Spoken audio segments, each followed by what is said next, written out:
The story begins with the human world on the brink of destruction. The Demon King appeared out of nowhere, as if chaos itself had taken shape. Monsters flooded the land, burning entire cities to ashes, taking thousands of lives. Despair reigned everywhere, and it was then that people turned to God. Their prayers were an echo of fear and a last hope. And God sent a hero in a helmet who never spoke a word, but appeared as if from a legend. His name is Debota, God's chosen one, the promised savior. People believed in him, and he justified their expectations. The demons were driven away, and life gradually returned into a peaceful course. But fame had its price. No one knew that a true hero had died. His death was a mystery, buried with the silence he had always carried. But God intervened again and gave him a second life. Only this time, not as a hero, and as an ordinary person who should have been happy. The girl's name was Diamond. She was only 7, and although her body was new, her consciousness carried the memories of a former warrior. Life was beginning again, in a shelter, amidst hunger and fatigue, amidst walls that offered no protection. The day she was forced to climb into the castle and steal food began with an empty stomach and a cold night. In the dark corridor where she had entered with the help of magic, the silhouette of a man was already searching for one of the paintings. His movements betrayed experience. He was looking for a safe, probably containing important documents. All was quiet until the cold blade touched her neck.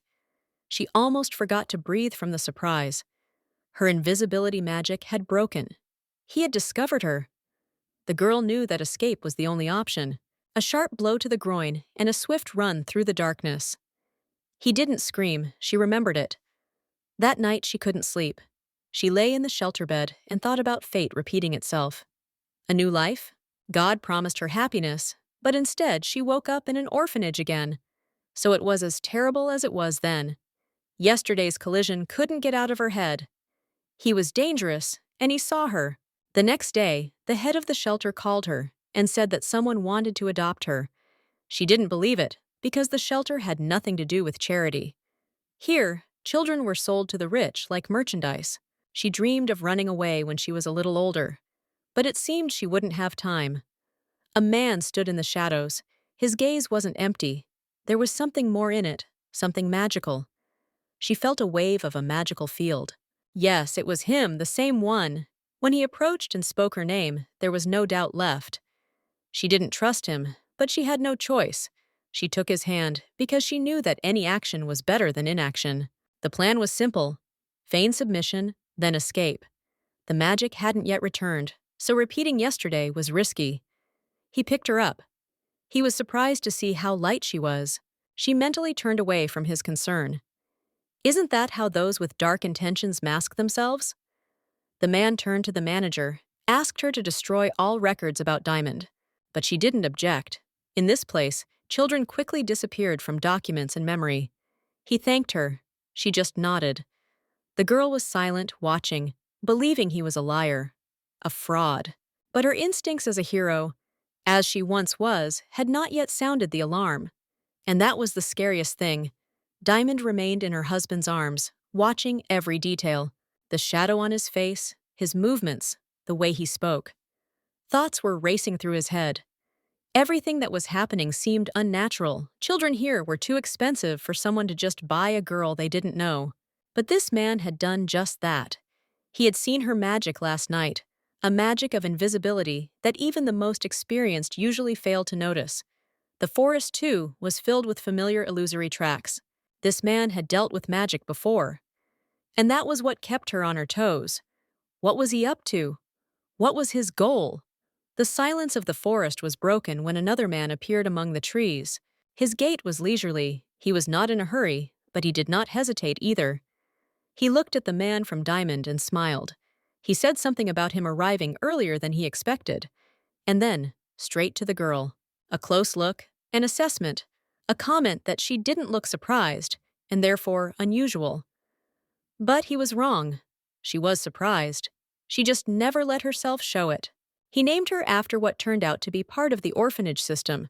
The children there were given the names of gems, as if to emphasize that these weren't just orphans, but merchandise, beautifully packaged, valuable. like a jewel on a store shelf. His hand reached for her face. He touched her cheek without permission. The response was swift and painful. She bit his finger. He flinched, but he wasn't angry. He just noted that she didn't have a simple character. The man who had been holding her until now calmly reminded him not to touch the child without permission and apologized. He waved it off, saying that was enough. He called him father, which only raised more questions.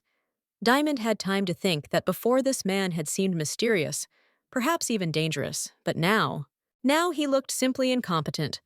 Her father had reminded her anyway. Even in such situations, one had to remain polite. Everything fell into place. These were the same two she had encountered last night. She remembered both the voices and the looks. While he apologized, Diamond decided to gather some information. She asked how old he was, but the loss of several baby teeth made her words slurred. He laughed, genuinely, loudly. His father stopped him immediately. "Oani, iya?" But he made excuses. She was too cute. Diamond couldn't stand being made fun of. His eyes narrowed. She asked frankly if he would continue to laugh, and if he even guessed how old she was. He had to apologize again. She ordered him to be quiet. After that, she jumped out of his arms and went to Giuliano. There was no fear or confusion in her voice, only a clear demand to explain why she had been brought here. She was not going to tolerate any nonsense or any arrogance. The two men looked at each other. A brief silence passed between them. It was clear from that look, this child had changed the course of their plans. A life that had been destroyed was about to begin anew. A new path had already opened, and a girl named Diamond stood at its center. Laughter still echoed in the air when Diamond finally looked up. Her gaze had a hardness that children don't have. With a single word, she cut short the merriment, and everything around her fell silent. The first to speak was the dark-haired young man, Heladius. As if recognizing her seriousness, he agreed to stop laughing as soon as he heard her request. But the other one, Giuliano, couldn't hold back his smile for a while. But in the end, he promised to keep quiet, out of respect for her, because such a little thing deserves indulgence. After a few minutes of observation and silent assessment on both sides, the men finally introduced themselves, both from the Duchy of Leocardia. This name caused an instant reaction in the girl. Fragments of adult conversations, excerpts from books, and memories from the asylum emerged in his memory. A family respected and feared even at court. Shields of the empire. Swords capable of cutting through any danger. Brave men who had stood up to the tyrant himself, the emperor, and, it was said, had dethroned him. But if that were true, why were they living in the remote countryside? She dared to ask a question. Why did they bring her here? In response, Heladius lightly touched her head, almost fatherly. He called her talented. Giuliano noted that she looked less than 5, but thought like an adult. And she also possesses powerful magic, which, they said, was almost unbelievable for an orphanage child. They wondered if she had really learned illusions on her own. Their assumptions were not wrong. Diamond silently confirmed that no adult had taught her. Everything was the result of self-education, maturation under the pressure of circumstances, a constant struggle for survival. Her abilities left no doubt. There was no flattery in their voices, only facts. They saw in her not just a child, but potential, the future. And they offered to become part of their estate. One thing interested them. If she refused, would they kill her? Giuliano immediately denied it. Heladius added that Diamond seemed to be misinterpreting their intentions. They were not enemies, not kidnappers. Their tone remained calm, gentle, without a hint of anger. They didn't force her, they persuaded her. They said it was dangerous in the asylum, and if she didn't want to work for the duchy, that was her choice. But she would be safe with them. It all sounded too good to be true, and too calmly. For the first time in a long time, the girl began to think without the protective barbed wall. She was worried about something else. What would happen to those who remained in the shelter? Those who were weaker, less capable? She couldn't leave them to their fate.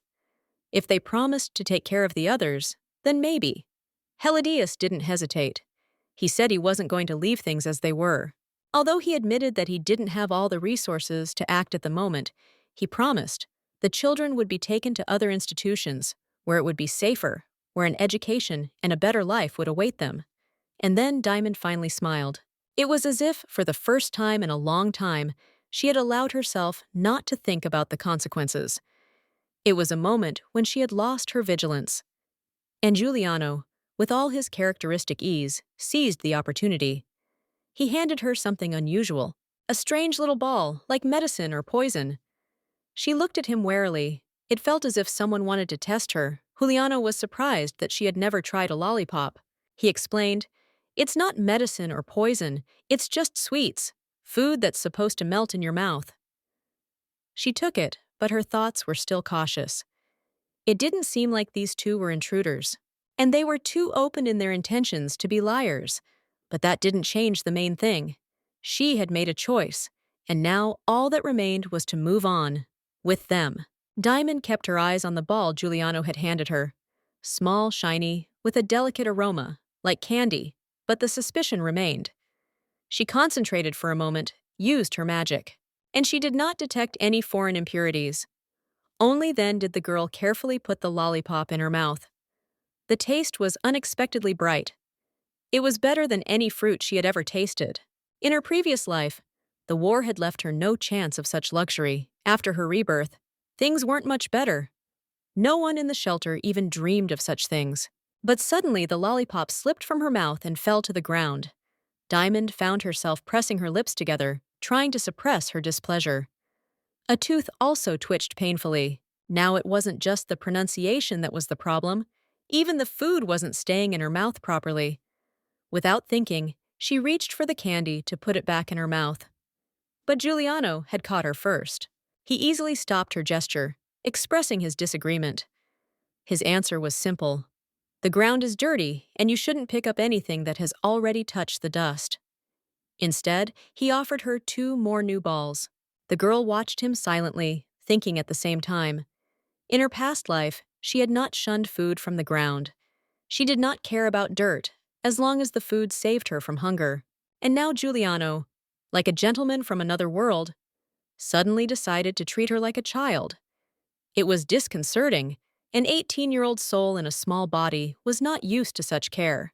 She asked how old he was. The boy's appearance was clearly not childish, too confident, even adult.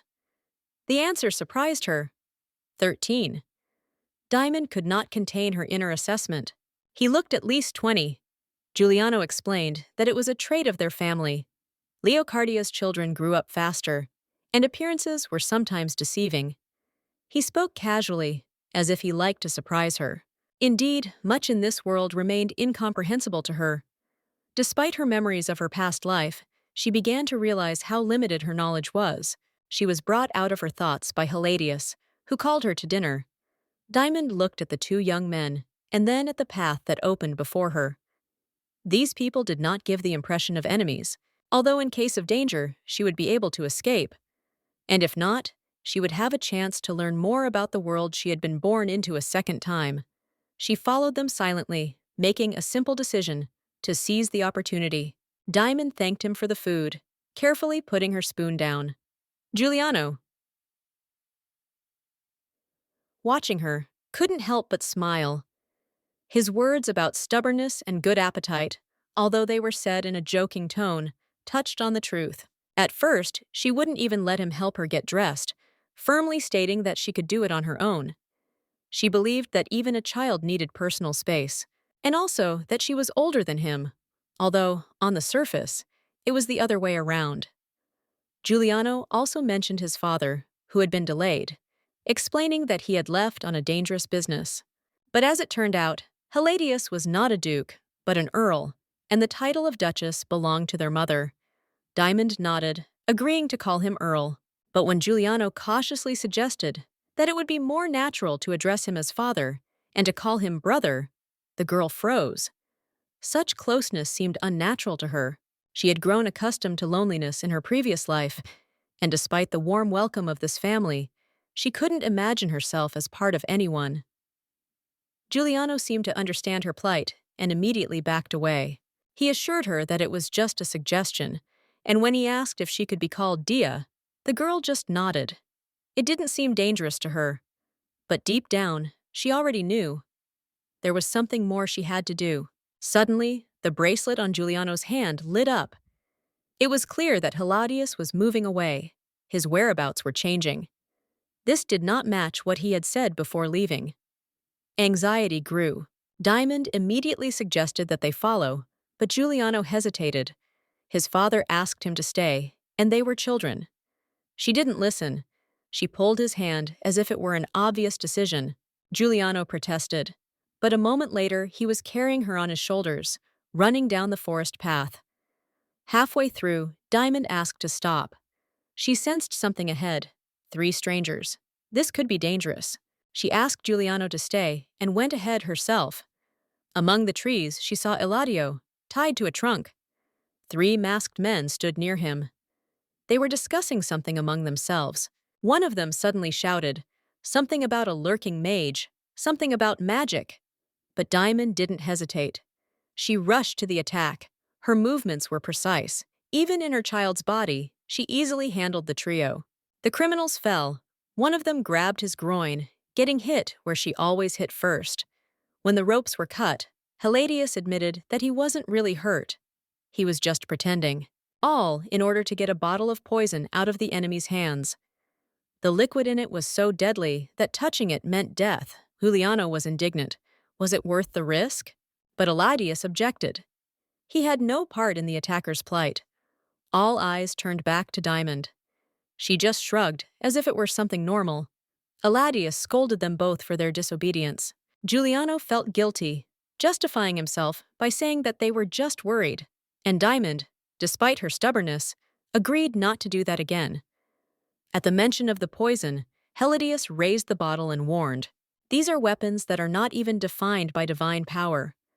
The Urala family, to which the attackers belonged, was famous for such means, so contact with them always carries a threat. Giuliano seemed to recall the feud between their families and suggested that the attackers had acted out of desperation, because the heir had already been chosen. Diamond paused on the word, not quite understanding who he was referring to. But she didn't have time to ask again. Fatigue suddenly hit her. She was falling asleep. Giuliano picked her up in his arms. Hiladi said that it was normal. Children, even with great mana, get tired. The magic she used was more exhausting than anyone could have imagined. As Dia fell asleep, Giuliano held her silently in his arms. For the first time in a long time, she allowed herself to be weak, and sleep came by itself. In the dream that came to her that night, Dia saw herself as different. Everything seemed familiar, not like a fantasy, but like a memory torn from the depths of her mind. It was the same day she first felt the awakening of her power. When the monster appeared suddenly, and she, holding the war sword in both hands, was unable to save a single soul. Tears flowed incessantly, mixing with dust and fear. She stood in the middle of the ruins, alone. Absolutely alone. The carriage clattered its wheels on the stone road. There were 3 people inside. Giuliano calmly looked out the window and said that they had almost arrived at the Gappo estate. They would stay at a local hotel today and move on at dawn. This was the closest territory to the Duchy of Leocardia. Hiladius, as always, sought to foresee everything in advance. His tone was restrained, but every word conveyed concern. Dia sat silently, her eyes lowered. The images from her dream still haunted her. She wondered, why did the memories come now? Was it because those connected to the duchy were nearby? The past had not been forgotten. It was simply waiting for the moment to remind itself of itself. In the hotel room, she stood in front of the mirror, looking at herself. Her features looked too distinct, too sharp, as if someone had chosen every detail on purpose. The girl shook her head, trying to shake off the feeling of alienation from her own body. The reflection smiled slightly. It said, "Now you really are cute." Eladia's voice sounded from behind the door. He asked if she had finished washing herself. When he got her answer, he offered to dry her hair. She agreed, though she winced in surprise. The thoughts of the mirror, the memories, and the words spoken aloud had not yet had time to fade. But he seemed to hear nothing. As Hiladius carefully combed her hair, his voice was serious. He said that she was most likely an aristocrat, and for good reason. Her mana level indicated a special origin. Most aristocrats in the empire had mana. It meant that one of the parents had noble blood. His words were calm, almost neutral, but she understood the implication. He probably thought she was an illegitimate child, abandoned to her fate. For Dia, it no longer mattered. She had been abandoned, and that was the only thing that remained the same. Hiladius continued. He explained that, unlike the Duchy of Leocardia, in other lands status played a role, so if anything happened, she would only have to say his name. He finished his hair and stepped aside. The girl looked in the mirror again. The image before her was completely new, but strangely familiar. In her previous life, no one had cared enough to comb her hair. And now, in this world, everything had changed. She looked down and thanked the Count silently. Diamond sat on a soft bed next to a large toy bear that looked nothing like an ordinary toy. Giuliano stood next to her, pleased with the result of his work. The gift seemed to comfort him more than it did her. Just a few minutes ago, she had not wanted to take the bear in her arms at all. She had waved it away with childish stubbornness. She said she was no longer young enough to be happy. But Giuliano didn't give up. He explained that he had bought it as especially for her, that it was a special item from the territory of Happo, and there was no way to return it. The bear didn't just look like a decoration. It had a built-in magical space, a kind of pocket where you could store things.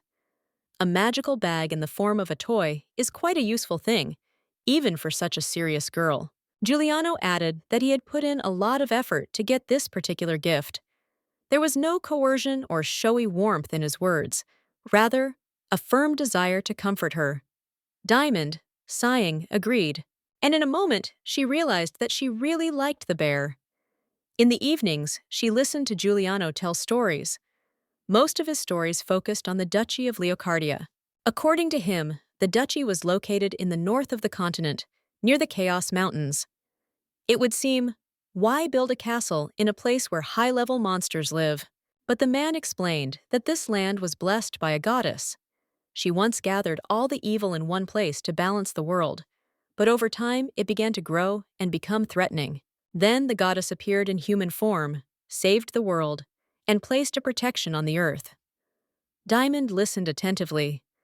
In her memory, there were memories of the Demon King, but nothing about the creation of the world. She asked what happened next. Giuliano, a little surprised by her curiosity, continued.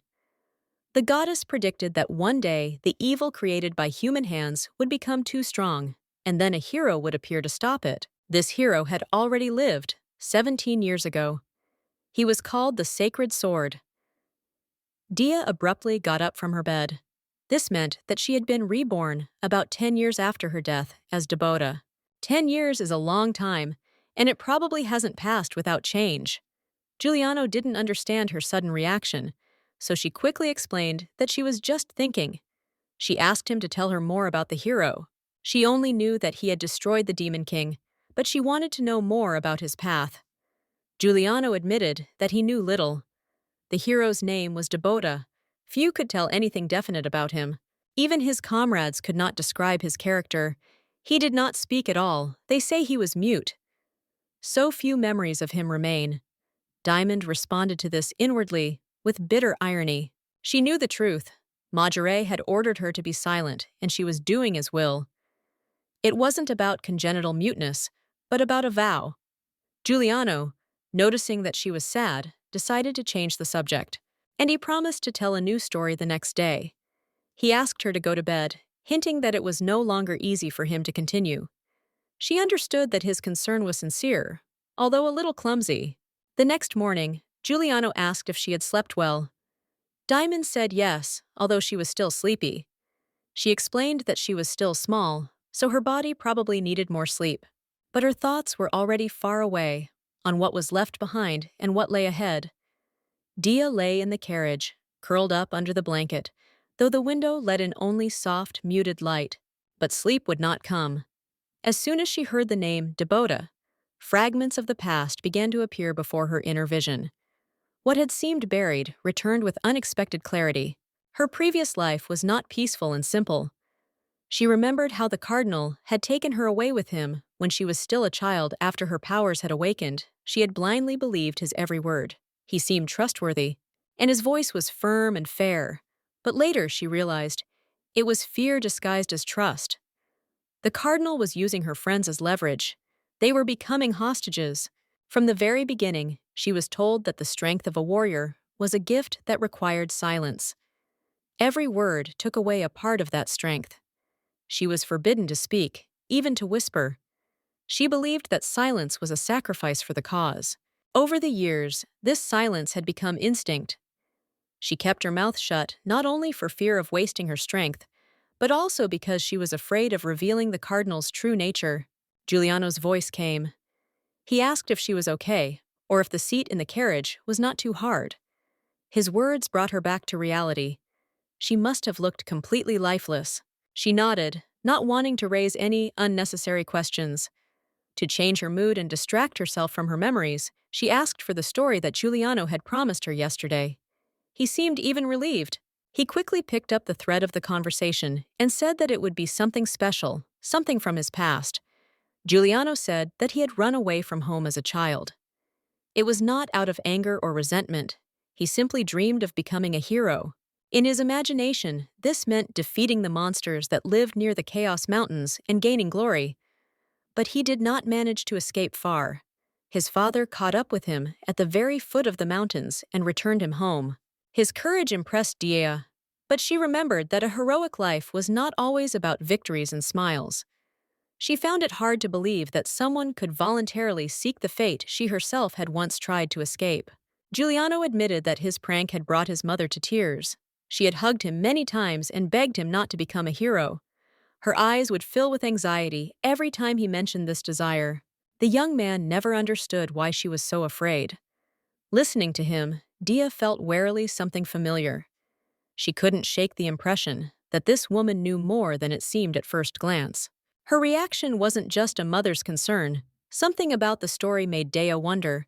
Perhaps the Duchess had a connection to her past, to the unfortunate fate she had once experienced as a Debota. And even though the carriage slowly rolled forward, the girl's thoughts kept going back to that world where silence was a weapon and childhood had no place for dreams. Giuliano was sitting quietly next to him when Dia suddenly turned to him with a question about the Duchess's name. His mother was not only a duchess, but also the head of the ancient family of Leocardia. Her name is Leocardia. Abdelisa. The woman was famous for her sword skills, although she rarely demonstrated it in public. The rest, they say, Dia will find out in person when she meets him. Thoughts immediately swirled in her head. She had never heard the name before, but it sounded powerful. If the Duchess knew Deboth's name and lived in the same dangerous world, perhaps she could indeed be an ally.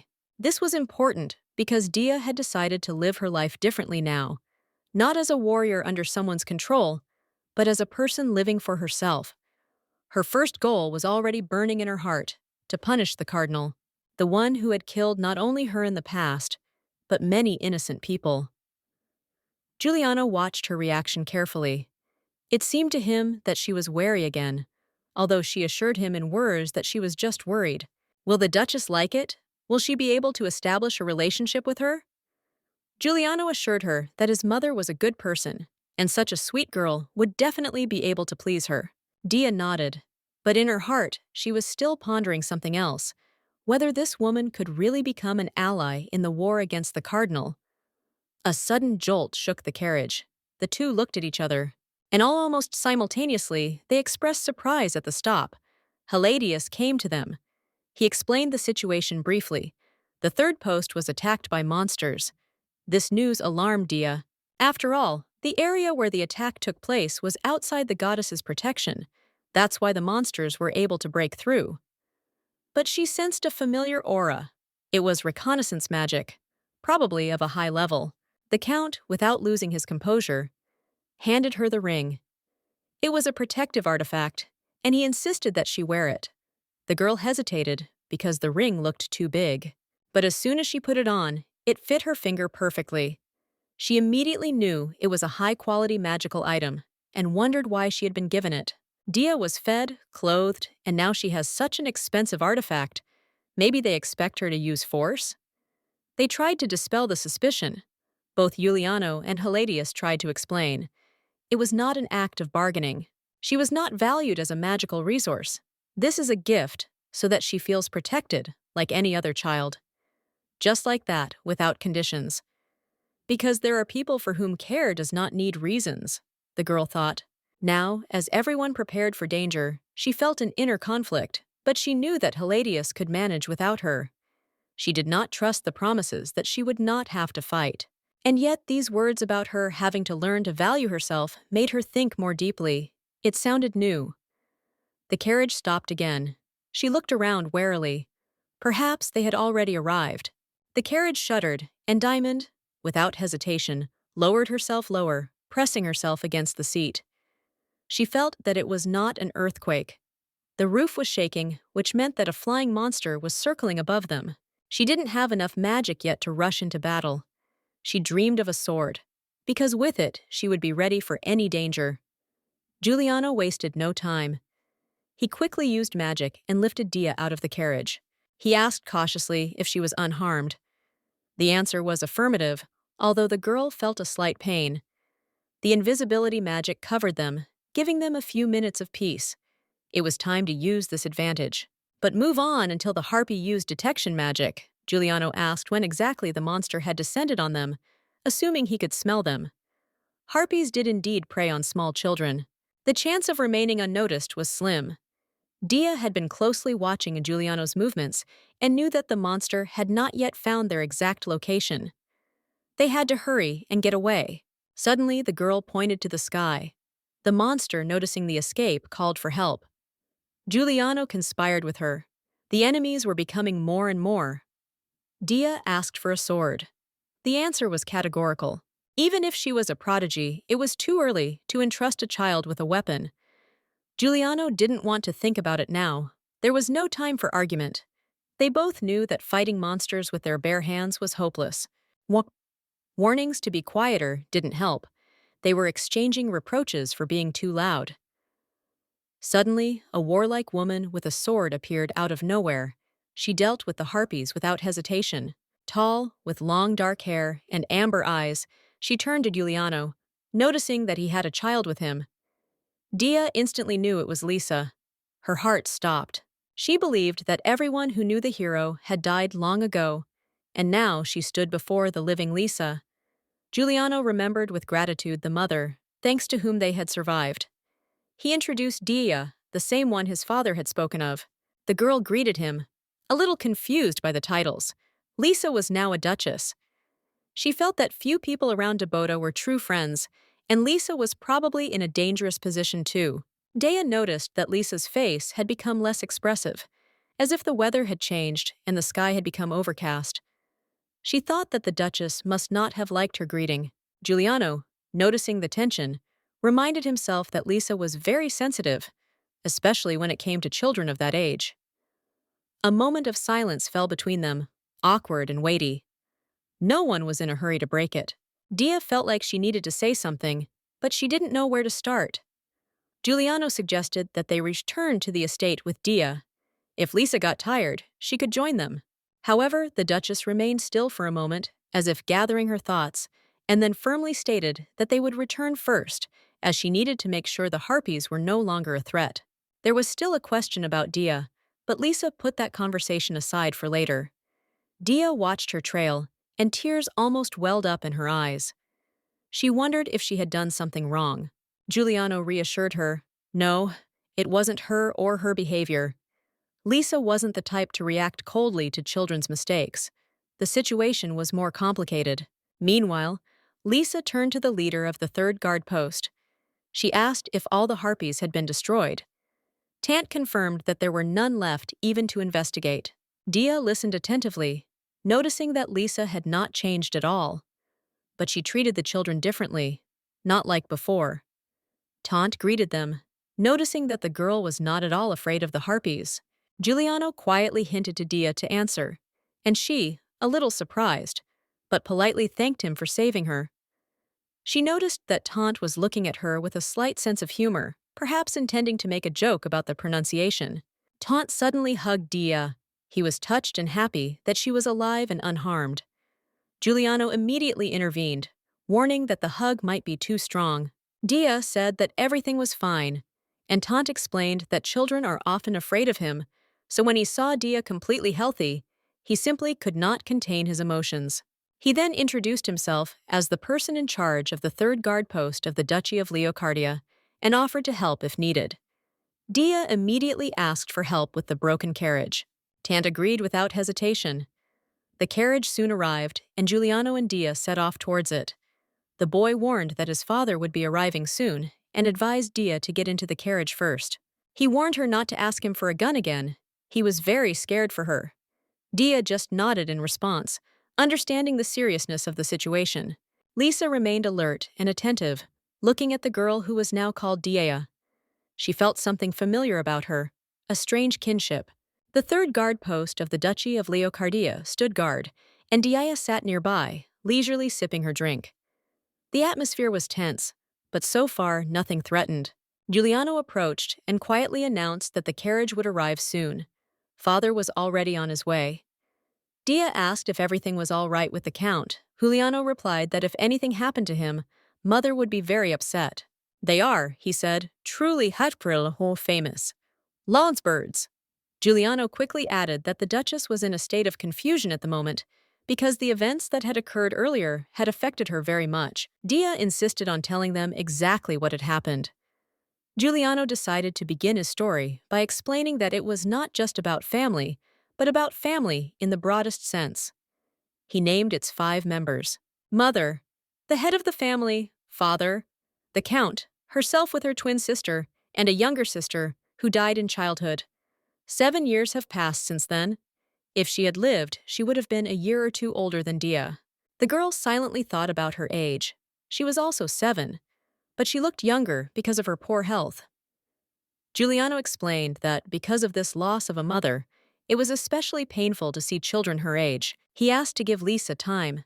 Dia remembered that she had heard about the pain of losing children, about how it wounds for life. The Duchess had experienced a terrible event, and it had left an imprint on her character and on her attitude towards others. Giuliano asked who told her this story. She admitted that she had heard it at the shelter. Many people there know different things, sometimes painful. Giuliano thought about how children often suffer in the shelter. At the same time, the girl could not say that she had seen the war herself and knew more than she should. She understood that she had to be careful, not to put anyone in an awkward position. After all, she was a guest here now. And although Duchess Lisa was an old friend of hers, for now she had to be careful and not rush things. Dia and Giuliano entered the room where the Duchess and Count were. Dia caught them kissing passionately. It wasn't strange. Giuliano quietly remarked that this kind of thing happened very often here, and Dia should get used to it. The Count admitted that if he could, he would have stayed with them and helped. Giuliano immediately pointed out that if the Duchess had not arrived in time, the consequences could have been much worse. The Duchess, without any hint of rest, added that mutants were attacking the city, and there was no time to relax. Dia thought about the word mutants. These creatures appeared when the Demon King came to their world, but she knows that she dealt with the king 17 years ago. This means that the Demon King's power has not completely disappeared. At this point, Giuliano announced that they had taken care of the new carriage, and it was time to set off, because all the monsters were now known and under control, and this was the most favorable moment for the journey. The Duchess turned to Dia, expressing her joy that she was safe and ready to go. For the girl, this smile from the Duchess was unexpected and brought a sense of peace. She wondered if it was because Lisa was her old friend, or if it was out of compassion for a woman who had experienced such grief while she was away. Giuliano, noticing the tension, urged Dia to take his hand and walk with him. The Count remained to deal with other matters, noting that Marcian was already expecting his dear guest. Dia asked who it was. Giuliano said that it was his twin sister, the official heiress of the family.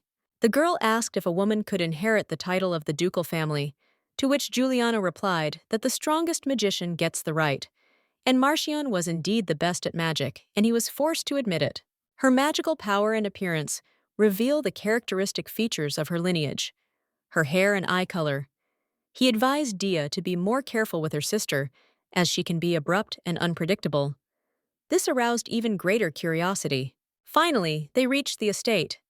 Dia was impressed by the size of the building, and especially by the elevator, a large barrel that went up and down between floors. The maid, Raven, explained that it was very helpful, especially when you have to lift luggage or not all the servants are working. Giuliano noticed that the elevator was not usually used this late. They went to the twin sisters' room. Martian welcomed the guests into her chambers, and Dia felt a cold aura from her. She noticed that Martian looked a lot like Lisa, and this caused a small, unsettling chill in the girl. At this time, at the third guard post, Heladius remarked that he had no idea how much Lisa was suffering. She saw in Dea a childish image of the Martians, so similar that she had even frightened the girl without realizing it. Watching Dea, Heladius wanted to give her everything she didn't have before, not material things, but an understanding of happiness. He knew how hard it was for Lisa to lose her child, and that they had all been through pain. Martiana declared that it was her turn now. Giuliano objected. Her sister did not hide her surprise and even raised her voice. She only wanted to hug Dia once and did not understand why it caused such excitement. Giuliano explained that the reason was that Martiana addressed Dea too unemotionally, as if she were a thing. He emphasized that Dea was not an object, but a living person. The sister was indignant that she hadn't been rude or said anything bad. Then Giuliano asked her to at least try to communicate normally. Dia watched from the sidelines and thought that it seemed important to nobles how they spoke to commoners, but Marciana was acting strangely. Then her sister asked if Giuliano was afraid that she and Dia would get close, and the girl will start to love her more. At this point, Dia intervened, noting that adults quarrel over little things. She suggested that it would be fair if she hugged each of them once. This remark made both Marciana and Giuliano look at her with curiosity and a little surprise. Dia felt that there was something tense and unpleasant between them, as if something was being hidden.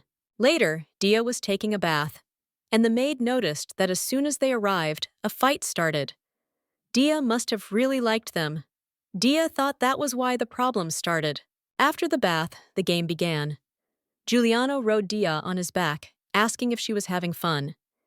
She compared it to horseback riding, then it was time to play airplanes. Marciana said that playing with her was much more fun. The brother and sister competed to see who could entertain Dia the best, taking turns. Dia thought they probably didn't realize how quickly little children get tired. Meanwhile, the maid helped Dia wash her hair, asked her to relax her neck on the edge of the bathtub. Dia assured her that she was a simple person and did not need indulgence. Raven was surprised. For her, all children, regardless of status, deserve good. Dia felt the difference between herself and the locals, realized how nice it was to be appreciated, even though she knew that the nobility would hate her for her origin. Late that night, Lisa quietly entered Dia's room to check on her sleep.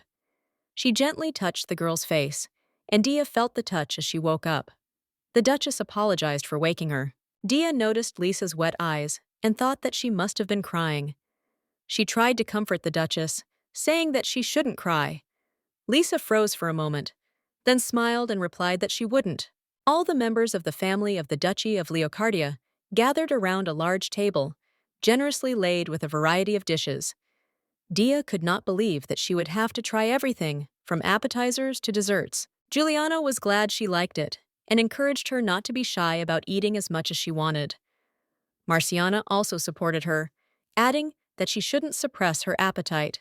While Dija was busy eating, Heladius carefully watched to make sure she didn't get dirty and offered to help. Lisa, who was nearby, smiled. It was unexpected for everyone. After all, she was not usually distinguished by such warm expressions. She noted Dia's appetite and advised her not to stop, and when she finished, she invited her to come into her office to talk. Dia felt like her stomach was about to burst from the amount of food she had eaten. Giuliano joked that only she could have eaten so much for breakfast, and even added dessert. They discussed how children need to eat a lot, but that too much is sometimes harmful. It was the chocolate fountain that proved so tempting for Dia that she couldn't stop. The twins, as they escorted Dia out, pointed to the door. Lisa's office. They explained it that the Duchess rarely called anyone in, which made Dia wonder if it had something to do with Lisa's crying. When Dia entered the office, she was met by the head butler Tole. Galileo, Neat Dia Di, who invited her in. Lisa asked the girl to sit on the sofa. The butler noticed that the sofa might be a little high for Dia. He wondered whether to help her, but Dia felt uncertain at first, and then she jumped several times on her own and finally ended up on the sofa. She immediately wondered why she had been invited. She knew that Lisa rarely invited guests to her office. Dia was worried that she had done something wrong. The Duchess calmly explained that there was no reason to worry and that she needed Dia's opinion. Heliday wants to officially adopt her, and Lisa wants to know how Dia herself feels about it. The girl barely had time to comprehend what was said. This meant becoming a full member of the house. In her mind, she was already mapping out a new life. The Count would be her father, Marciana and Juliano would be her sister and brother, and Lisa would be her mother. The conversation with Lisa caused the girl confusion and uncertainty. The Duchess admitted that she had been worried about her since the first time they met, and could not immediately accept Dia as part of her family. Lisa feared that she would subconsciously begin to perceive Dia as a replacement for her lost daughter. And even for her own good, she couldn't let that happen. She wanted Dia to grow up in true love, not as a substitute. The girl listened silently and understood these words. She touched the Duchess's cheek softly, as if to say she accepted it and held no grudges. It occurred to her that she hadn't really planned on becoming an outsider in this family. Life here was joyful, and she became attached to these people. But her main goal remained the same: revenge. She feared that if she had family or friends, they would be in danger. Lisa said that although Dia was not ready to make a final choice right now, if she changed her mind, they would have a conversation. For now, the girl would remain here, in the duchy, with a guarantee of status and a full education. The Duchess encouraged Dia to enjoy life, eat, and do whatever she wanted. After all, children have the right to freedom. When Dia asked if she could look for a job tomorrow, the office fell silent. The woman asked in surprise if she had heard correctly. The butler Galileo explained that the girl intended to earn her own living. Dia firmly stated that she wanted to survive on her own because she had strong magical abilities. And he also knows how to fight well, especially against monsters. Lisa was cautious about such a plan, warning that no matter what profit she made, part of the money would go to the estate as taxes. The action was struck by the tax rate. It seemed like too great a burden. Galisteo explained that the taxes go to humanitarian needs, help for those who cannot work, for food, medicine, and education. Dia asked how this related to her work. The answer was clear. She would not be able to earn money on her own. Lisa emphasized that she would not have to pay for a room or clothes. On the contrary, the family will provide her with pocket money. Magic is forbidden until she finishes school. The Duchess will assign a maid to Dia, while the girl's body is still too weak for magic. Its use can be harmful to health, and even lead to the fact that Dia will not be able to stand on her feet. So this idea is better to postpone. For violation of the rules, especially regarding magic, the Duchess promised punishment. The girl was frightened by the word punishment, to which the butler jokingly suggested that she be forbidden to eat chocolate fondue. After all, she had eaten 10 servings of it. The maid confirmed this with delight. Lisa insisted that all measures were aimed at the girl's safety. Dia, without hesitation, promised to do everything in her power. Later, she played cards with Giuliano and Marciana. During the game, Dia revealed to them everything that had happened in the Duchess's office. She talked about her decision to give up adoption, about how difficult it was for her to become part of an aristocratic family. Marciana noticed with curiosity that Dia had turned down the opportunity and asked if there was any particular reason. Giuliano asked directly if she wanted to become an aristocrat. But it wasn't about prestige or rank. It was about not wanting to forget who she really was. Her words struck them as strange. Sometimes she acted too mature for her age, and Giuliano had mentioned this more than once. Ruth, the high priest of the Duchy of Leocardia, entered the room. He appeared unexpectedly, but immediately reassured everyone that he had no intention of scaring anyone. Marciana quickly asked why he had come. Ruth explained that the Duchess had asked him to examine Dia.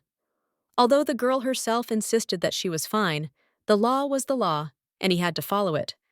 Otherwise, the priest himself could be fired. Galio called for action without unnecessary talk, and Dea noticed something special about the priest. A level of divine power that could be felt even from a distance. He was one of the most talented in his craft. Ruth asked how old Dea was. Giuliano answered for her, 5. But when the priest added that the girl looked older than her age, Giuliano explained that in the shelter, age is often estimated. Marciana agreed, adding that the director of the shelter didn't really care about formalities. That's when Dea intervened and said that she would soon be 7. This news surprised everyone. Giuliano couldn't believe it and asked why she hadn't said anything about it before. The answer was simple. No one had asked. Marciana was worried. Whether she was too young for her age, whether everything was fine with her health. After examining the girl, Ruth and Galio noted that her skeleton and muscles were normal, but she was a little thin. If she took care of her nutrition, there would be no problems. But maybe she was just that way by nature. Dea thought about how she needed to grow up quickly to better control her magic, and worried that using it so often would be detrimental to her. As her thoughts swirled, someone loudly urged her to eat more. Dea replied that she could eat even more than 2 or 3 servings for the sake of chocolate fondue. Galio thought that she was an exact copy of Marciana as a child, and 7 years old at that. The butler mentioned that the Duchess was due to give birth soon, so she shouldn't go on patrol. Lisa said that the baby seemed docile, and the Duchess was eager to see it. Galio asked if they had already chosen a name for the child, and it seemed that this was exactly what Marciana and Giuliano were thinking about. Suddenly, a figure appeared on the threshold of the room, which made Lisa wary. Eladio's death came unexpectedly and instantly shocked everyone in the castle. The butler could not contain his alarm, for only a few days earlier the Count had set off for the capital on a mission from the Duchess. Now this information came as a shock, and no one knew the details. The Duchess, hearing this, lost consciousness and fell, causing panic. The maid rushed to call the priest. Within minutes, news of the Duchess's fainting spread throughout the castle, but as soon as the Count heard about it, he returned home sooner than expected, thereby dispelling the rumors of his death. The Count appeared in the chambers, worried and tense. He assured them that everything was fine, but it was at this moment that it became clear that the evil was not limited to this tragedy. Their newborn child had been kidnapped. The maid who guarded her was murdered, and the culprit was never found. Despite all the searches, the only thing known about the child's fate was that she had died. The Count was convinced that this was a planned conspiracy, and it is aimed at shaking the duchy, the main shield of the empire. According to him, if this were simply a political struggle, the child would have been taken hostage, not killed. Perhaps the enemies simply wanted to watch the duchy begin to crumble from within. Butler Galio suggested that this could have been a provocation to make the duchy surrender. The Count reluctantly admitted that he regretted going to the capital at the very time when this happened. But Lisa, the Count's maid and companion, firmly stated that there was no point in blaming herself. After all, that's exactly what the enemies want. They're still together, they have children and lands to protect, and to get revenge, you can't give up under any circumstances. The butler asked Dea a simple question about her birthday. The girl admitted that she didn't know for sure, only that she had heard that it was in late autumn. Galio took this information into consideration, but immediately thought that her hair and eye color did not match the typical features of the ducal family. Dea declared that she did not need to celebrate. The butler insisted that even if Dea herself did not want to, her birthday should be remembered and celebrated. He announced that from now on he would be her teacher, which caused surprise. Dea was supposed to start kindergarten tomorrow. She didn't understand why she needed it, but Giuliano told her that her mother had already told her about it. The group she was enrolled in was called Milk Milk. This upset Dea. The maid explained that they pay special attention to the health of the little ones there, and Giuliano started joking again that they give milk to the group because the children are very young. Dea asked to be transferred to another group because she was ashamed to go to kindergarten at her age, and she didn't understand what the name meant. The answer was that it wouldn't be easy for now, and Giuliano couldn't help but smile. Dea, irritated, threw herself at him with her fists. But the maid, in all seriousness, announced that it was time for bed. The girl didn't want to, but they explained to her that for her health and development, she needed to get enough rest, exercise, and eat well. She noted the importance of sleep for physical development. Dia thought Raven was much more talkative than she had expected. Marciana agreed, adding that if Dia wanted to be with them for dinner, she needed to get some sleep so she wouldn't be tired. Giuliano also remembered that the dinner would be in honor of Dia's arrival. The girl understood that there was no point in arguing. She agreed to go to bed. Butler Gelio could not take his eyes off Diamond. The longer he looked at her, the more memories of the times when Marciana and Giuliano were children came flooding back to him. She looked as if she were their own sister. Marciana, who was standing nearby, also noticed this, agreeing that they were all excessively affectionate towards Dia, unable to restrain their desire to take care of her. That atmosphere quickly changed when Raven noticed that Dia's face was showing irritation. Giuliano was laughing at her, and it was clearly not pleasant. Dia replied that the reason for the laughter was that the boy had never gone to kindergarten. The maid, intervening, explained that, on the contrary, they had both attended kindergarten along with ordinary children. The Duchess considered it necessary for her children to live the life of their subjects at least a little, and at home after kindergarten to study etiquette and study. Kia had never known this before. Ravin reassured the girl that it was time to start kindergarten, as many children start at 7. Dia took this as the beginning of difficult times, yawning, even though she looked older than her years. She fell asleep, though she didn't want to admit her tiredness. When she woke up, she heard 2 maids arguing about which outfit would suit her best for the evening event. When she asked about it, she discovered that she could choose the dress herself. By the time Giuliano came to check on her readiness, Dia was already standing in a lush yellow dress with ruffles and bows. She apologized for the delay, and the guy was amazed by her appearance and was speechless. Dia was worried that she would look strange, but Giuliano assured her that it suited her very well and that it was all Raven's doing. The guy decided to accompany her to dinner, which was to be their first time together, and he thought it was the right decision. Dia was a little surprised that he had come specifically to see her. Giuliano assured her that he really liked the girl and asked if she felt the same way about him. The answer was positive, and it sounded sincere, not just an obligation or a whim. He suggested that Dia call him brother because Giuliano sounded too formal. The words came from the heart, but she remembered how she had already refused, fearing that it would draw them all into her revenge. The girl smiled and called him Brother Giuliano, and held out her hand. He responded with a hug, confirming the new connection between them.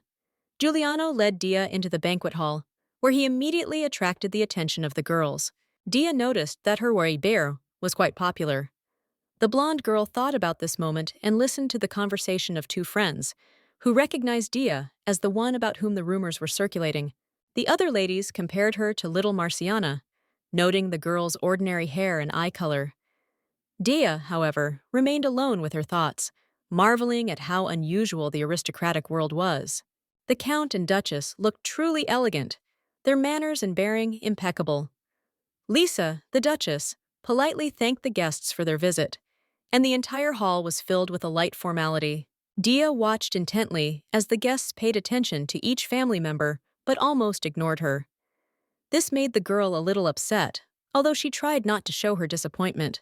She mentally reassured herself that she was gradually getting used to all this, even though she understood nothing of the complex rules of etiquette, and that she was completely unsuitable for a city like the Duchy of Leocardia. But on the other hand, people here accept her as she is, without clothes or jewelry, and that gives her strength. Suddenly, Dia felt cold, hostile glances at her. She did not immediately understand the reason until she noticed that her bow, the decoration in her hair, was missing. It had been a gift from the Duchess, and the girl imagined that it must have been worth as much as a whole bull. Her heart beat faster. What should she do now? She rushed to look for him, but suddenly she felt a light touch on her shoulder. Turning around, Dia saw a boy of about 10, who was holding a bow in his hands. It was Tolerel, son of the high priest of Rut. His calm gaze and smile were incongruous with his father's high position, and for a moment Dia wondered if he was really a man and not some majestic statue. The boy handed her a bow, and Dia gratefully accepted it. She was somewhat surprised when she learned his name and origin. Of course, Rel looked far from what the girl had expected. She even got a little confused, silently repeating the words, and accidentally covered her mouth with her hands. Tole took her reaction calmly, even joking that Dia was as cute as they say she is. This surprised the girl even more. She realized that her appearance in this family had become a reason for conversation and gossip. Rel told about the rumors that were circulating around her, that she was the illegitimate child of the Count, or that the Count had accidentally met her somewhere during his journey and taken responsibility. These words only caused fear and irritation in Dia, but the boy tried to calm her down. He explained that such rumors were just a way to humiliate her and make her feel inferior. Therefore, she should be braver and ignore the gossip. At that moment, Marciana approached them and asked if Dia had been waiting long. The girl explained that she had just been talking to Rel. Marciana was clearly surprised. Later, the boy said that it was time for him to go. He said goodbye, promising to see her later. After he left, Dia's face changed again. She seemed to be holding back tears with all her might. She thought that calling Tole Rel that man sounded strange, and that next time she should address him as Mr. Rel. Dia knew that she had to study. She agreed, even if it included kindergarten. But she didn't expect the first day to come so quickly. Confidence dissolved in the air along with the morning fog. She felt something inside her struggle, as if the heroic nature she had wanted to think of had disappeared just when she needed it most. A boy immediately jumped up to her, calling out his name, Jemmy. He gladly offered friendship. Dia thought that being the same age would make it easier for them to understand each other.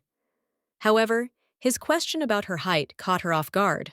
Before she could respond, a red-haired girl spoke up next to her, telling Jem that his words were rude. He quickly apologized, saying that he really hadn't meant to be offensive. The teacher asked everyone to pay attention and listen to the introduction. But as soon as she turned away, the children seemed to explode with energy.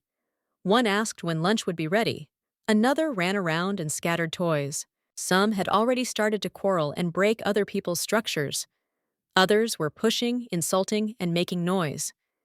Dia stood in the middle of all this chaos and thought that fighting the monsters at least seemed easier. The same red-haired girl approached her. Her name was Irura. She greeted her, but didn't miss the opportunity to immediately outline her rules. She knew that Dia was a guest in the ducal house, and said so without a hint. Dia was mentally surprised at how quickly rumors spread. If it was already known that she belonged to the ducal family, then perhaps the gossip went even further, all the way to the story of an illegitimate birth. Ira declared that she would not allow anyone, not even the Duchess's guest, to take her place next to the teacher. Her voice was firm, her gaze direct. She did not believe in Dia's naivety, so she made it clear that regardless of status, certain boundaries remain intact. The teacher intervened. She pointed out that one should not speak to new students like that, but Irura insisted that the seat next to the teacher belonged to her. The teacher calmly explained that seating was based on height, and in this case, both Dia and Irura had the same right. This angered the red-haired girl even more, but there was no point in arguing any further. The teacher opened the classroom door and everyone started to come in. A picture of a level 2 zombie appeared on the board. Dia remembered how Giuliano had tried to prepare her. He had said that images like these would help her not be afraid if she had to encounter such creatures in real life. The teacher continued to explain. Level 2 monsters, although dangerous, are slow and can be run away from. Even a child can do that. Irura was the first to answer the question, earning applause. But even when the correct answers were given, Dia felt like an outsider. She tried to grasp the logic of events, remained calm, but deep down she still felt out of place. And yet, the lesson continued. She had no choice but to enter into a new role. Dia sat at her desk and looked from the blackboard to her neighbor. He turned out to be Jamie, an energetic, talkative boy. She watched him with a certain relief. Surely, if she just agreed with everything he said, everything would go smoothly. He was definitely not the type to hesitate before an answer because he already knew the right one. He looked pleased with himself, even offended when Dia reacted slightly skeptically to his words. Like, How could she not believe the future leader of the magic swordsmen? The guy was already mentally destroying the crowd of zombies and inviting her to visit him, as if it was the most obvious continuation of their acquaintance. His mother, as he said, worked for the same organization. Irura showed interest in their conversation. The red-haired girl, without warning, squeezed into the dialogue, announcing that she was coming with them.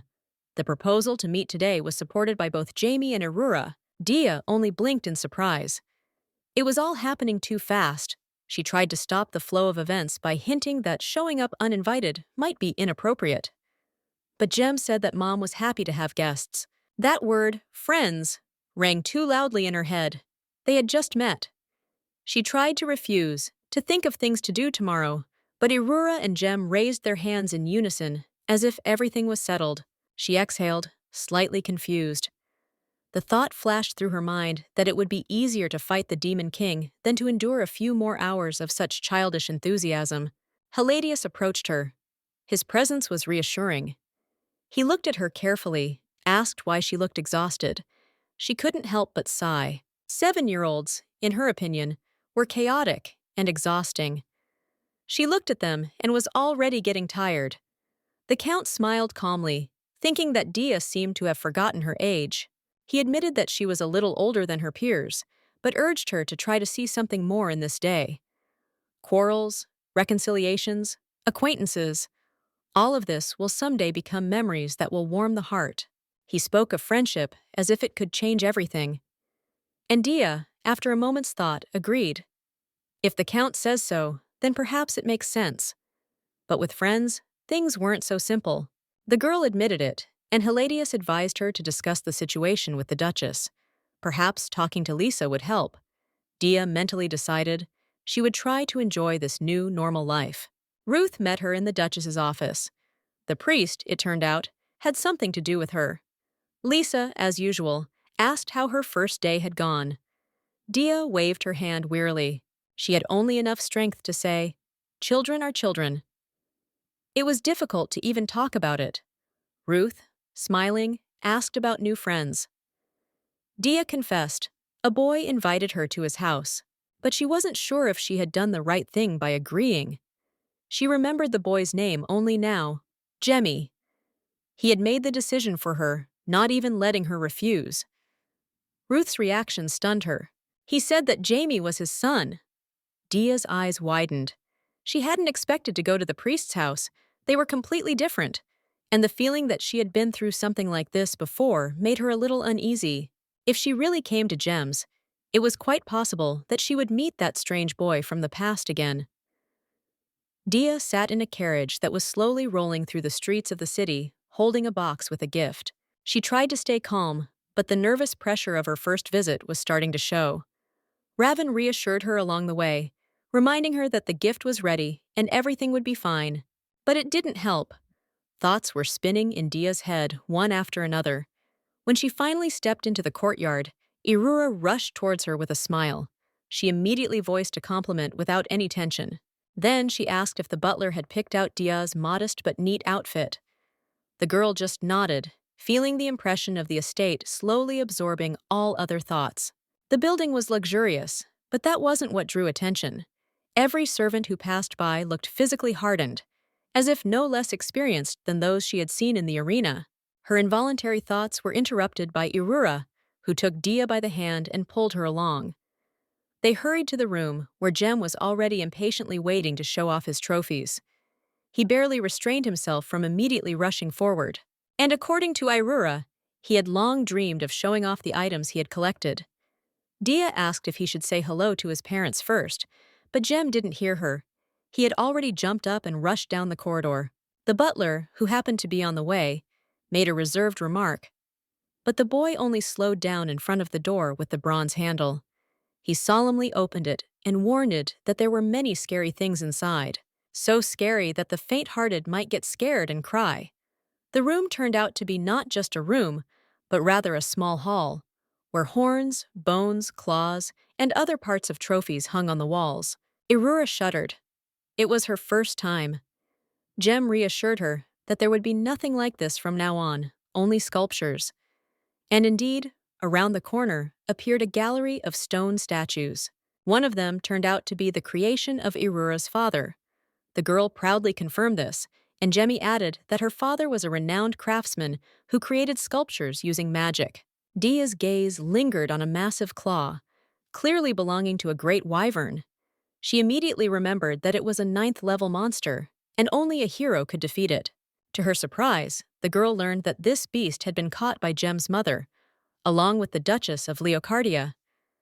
Jem confidently recounted how they had discussed the difficulties of this battle. Irura added that the Duchess goes on a dangerous hunt every September. Dea asked if she really put herself in such danger every September. Jemmy replied that he wasn't sure why, but it is during this period that the Duchess always seems both sad and determined. Then she, together with the boy's mother, gathers the swordsmen and sets off on a campaign. The action fell silent. An unexpected thought appeared in her head. Perhaps September was tragic for the Duchess. Perhaps it was this month that she lost her child. Dia was also brought to the orphanage in late autumn, a newborn found at the door. She had once heard that she had been abandoned because of poverty, but now, looking at the stern, rich, and courageous Duchess who set off to the ends of the earth every autumn, Dea was not sure that stories were always simple. The Count noticed Dia's unusualness from the very beginning. Her behavior, facial expression, even intonation, everything seemed to him too refined for a girl from the common people. He suggested that she probably came from a noble family. In the magical world, this was more than logical. Heredity mattered. Strong magic rarely appeared in ordinary families, and if it did, it was more often as a result of hidden noble origins. Perhaps she was simply abandoned after birth, an illegitimate child, abandoned by her parents to avoid shame. Some noted the resemblance of Dia to Marciana in childhood. This coincidence alarmed. If Marciana was the first child of Duchess Leocardia, then who could Dia be? The thought of a third child was surfacing again. Dia tried to stay calm, but inside she was gripped. The realization that she might belong to one of the most powerful families in the empire seemed absurd and frightening at the same time. Her mind screamed that this couldn't be true. She was just an orphan who grew up in a home where children were often forgotten and care existed only on paper. The butler, who had been close to the Duchess for many years, recalled the interrogation of the kidnapper. The man, arrested immediately after the child's disappearance, claimed that the baby was dead. However, he then committed suicide. The body was never found. That was what kept the hope alive. The Duchess could not deny the possibility that her child was alive. Cautious speculation was heard among the guests. All the coincidences pointed to Dia: age, exceptional magic, appearance. Gelio, one of the close advisors, noticed that Dia's magical energy was somewhat different from her family's, but the Duchess noticed that this could have been influenced by an external factor, the environment in which she grew up. They decided to investigate in more detail the orphanage where the girl came from. An intelligence report landed on the Duchess's desk. Its contents were startling. The orphanage where Dia grew up had long been suspected of child trafficking. For a region known for its corruption, this was to be expected. But it never ceased to infuriate. The revelation that was the last straw came from the butler. The Marquise of Lys was among the guests. The Duchess instantly lost control. Her eyes widened, her hands fell heavily on the table. She knew this man too well. The name Marquis in this context meant only one thing.